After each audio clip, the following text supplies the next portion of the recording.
Siamo con Dario Scoppel, sindaco di Serenne Grappa. Sindaco, lei ha presentato a questo convegno oggi della Confederazione Imprese Veneto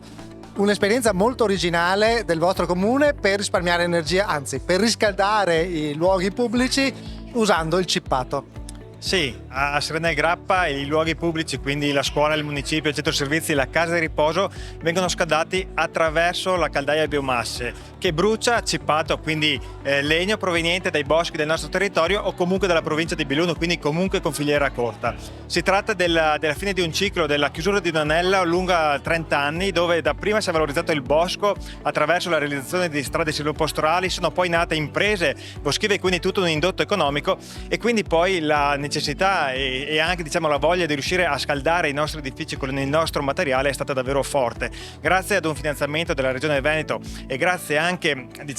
ad una caparbietà delle amministrazioni che mi hanno preceduto, oggi tutto questo è stato reso possibile, e soprattutto in questo momento in cui c'è una crisi energetica noi riusciamo soprattutto a risparmiare, che per una comunità locale, che soprattutto per una comunità pubblica è davvero una cosa importante. Qualche difficoltà per strada? Diciamo che nel corso degli anni precedenti ci sono stati alcuni esempi negativi, soprattutto la paura delle polveri sottili, la paura che non funzionassero bene, che non si riuscisse a risparmiare rispetto magari al metano. Oggi invece abbiamo fatto vedere che con la tecnologia assolutamente